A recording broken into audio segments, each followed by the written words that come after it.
அன்பார்ந்த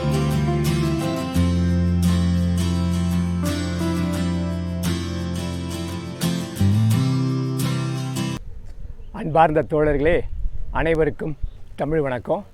நான் பொதுவாக பல வருஷமாக நெல் தான் சாகுபடி செய்துட்டு வந்தேன். ஸோ இந்த வருஷம் கொஞ்சம் வித்தியாசமாக கோடை காலத்தில் நெல்லுக்கு பதில் ஏன் சிறுதானியம் விதைக்கலாம் என்ற ஒரு முடிவுக்கு வந்தேன். பார்த்திங்கன்னா நமக்கு இன்றைக்கி சிறுதானிய பற்றாக்குறை எல்லா இடத்துலையும் இருக்குது. அதனால் நம்ம இந்த கோடை காலத்தில் நீர் ரொம்ப குறைவாக தேவை. அதே நேரத்தில் நல்ல மகசூல் எடுக்கிறதுக்கு நான் இந்த பேர்ல் மில்லட்டு சோள பயிரை நான் தேர்வு செய்திருக்கேன். இந்த தேர்வு செய்த முறையை இவ்வளோ பார்த்திங்கன்னா இதில் நல்ல பெரிய மகசூல் கிடைக்கும், குறைஞ்ச செலவு, ஆள் செலவு குறைவு. ஸோ இவ்வளவு லாபகரமான ஒரு பயிரை எல்லா விவசாயம் கோடை காலத்தில் இந்த சிறுதானிய பயிரை செய்கிறதுக்கு முன் வரணும். இப்போ நீங்கள் பார்க்குறது பார்த்திங்கன்னா ஒரு ஹைப்ரிட் மக்காச்சோளம். இது விதைச்சி கிட்டத்தட்ட 2.5 மாதம் இருக்குது. இந்த சோளக்கதிரை பார்த்திங்கன்னா நல்லா பெரிய அளவில் கிட்டத்தட்ட 1 அடி நீளத்தில் இருக்குது. இதுக்கு மகசூல் முக்கிய காரணம் நான் கொடுத்த நுண்ணூட்டச்சத்து தான். எல்லா பயிருக்குமே நுண்ணூட்டச்சத்து மிக மிக அவசியம்.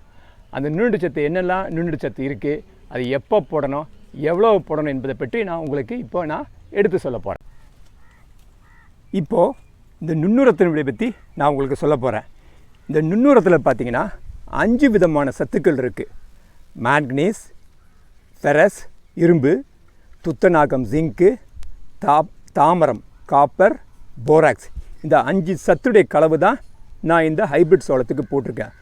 குறிப்பாக பார்த்திங்கன்னா இந்த சிறுதானியத்துக்கு மேங்கனீஸ் என்ற ஒரு நுண்ணுரம் அதிகமாக தேவைப்படுது. ஸோ இந்த 5 விதமான கலவையை நம்ம வாங்கி இந்த சோளத்துக்கு போடணும். இது எப்போ போடணும்னா நீங்கள் சோளத்தை விதைச்ச உடனே கிட்டத்தட்ட 1 ஏக்கருக்கு நமக்கு 5 கிலோ நுண்ணுரம் தேவைப்படுது. இப்போ என்னுடைய கையில் இருக்க நுண்ணுர பாக்கெட்டு பார்த்திங்கன்னா அதனுடைய கிலோ 2.5 கிலோ பாக்கெட்டு. நான் சொன்ன மாதிரி 1 கிலோவுக்கு 5 கிலோ நுண்ணுர சத்து தேவை. இதை நான் எங்கே வாங்கினேன்னா என்னுடைய வீட்டில் அருகில் உள்ள வேளாண்மை விரிவாக்க மையத்தில் வாங்கினேன். இந்த வேளாண்மை விரிவாக்க மையம் போனீங்கன்னா எல்லா விதமான பயிருக்கும் இந்த நுண்ணுரம் கிடைக்கும்.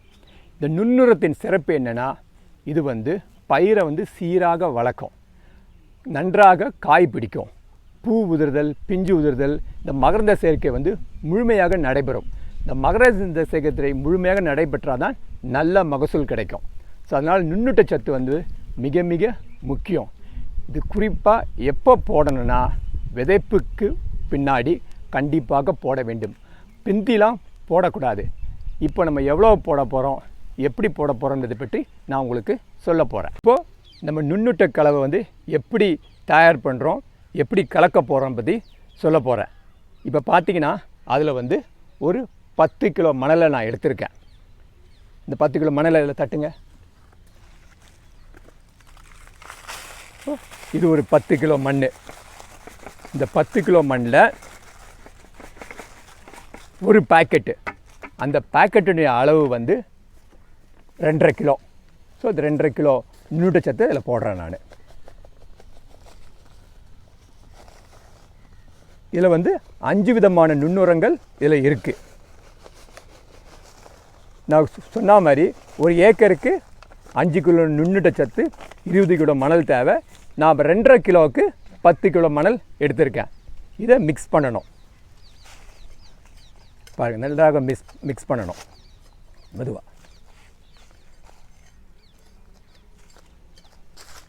இப்போ சோளத்துக்கு இந்த நுண்ணூட்ட கலவை எப்படி தயார் பண்ணுறதை பற்றி நீங்கள் எல்லாம் பார்த்து தெரிஞ்சுக்கிட்டீங்க. ஸோ நீங்களும் இந்த மாதிரி ஒரு செயல் விளக்கம் பண்ணி உரத்தை பயன்படுத்தி உங்கள் சோளப்பயிருக்கோ நெல் பயிர் கூட போடலாம்.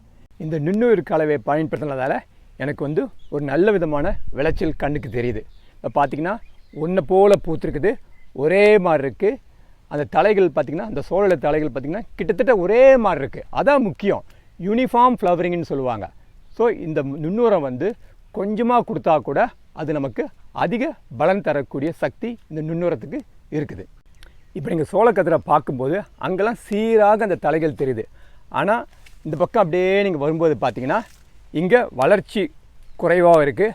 அதே நேரத்தில் எல்லா பராமரிப்பும் இதில் நான் செய்திருக்கேன். செய்தால் கூட எனக்கு இங்கே சரியாக அந்த கதிர்கள் வரவில்லை. அதற்கு காரணம் பார்த்திங்கன்னா இங்கே நிழல் விழுது. எந்த பயிராக இருக்கட்டும் நிழலில் வந்து நன்றாக கதிர் விடாது. ஸோ நம்ம அதை தெரிஞ்சுக்கணும். சில நேரங்கள் சொல்லுவாங்க விவசாயிங்க, சார் அங்கே போட்டேன் இந்த இடம் மட்டும் எனக்கு சரியாக வரல. இதற்கு காரணம் வந்து இங்கே தொடர்ந்து நிழல் விழுறதால இந்த கதிர்கள் வந்து சரியாக வளரவில்லை. இப்போ நீங்கள் சோள பயிரினுடைய நுண்ணுரத்தை பற்றி நீங்கள் தெரிஞ்சுக்கிட்டீங்க. அடுத்த முறை சோளம் சாகுபடி செய்யும்போது கண்டிப்பாக நம்ம நுண்ணுரத்தை பயன்படுத்த வேண்டும். குறைஞ்ச செலவில் நிறைந்த லாபம் வந்து இந்த நுண்ணுரம் வந்து நமக்கு தரும். உங்களுக்கு பல்வேறு சந்தேகங்கள் இருந்தால் என்னுடைய பல வீடியோ பதிவை நீங்கள் பார்க்கலாம். நீங்களும் சிறுதானியத்தை உற்பத்தி செய்து நாட்டு மக்களுக்கு ஒரு வளமான நலமான உணவை கொடுக்க வேண்டும் என்று தெரிவித்துக்கொண்டு பல்வேறு நிகழ்வுகளில் சந்திப்போம். ஆதவன் ஃபார்ம் சார்பாக.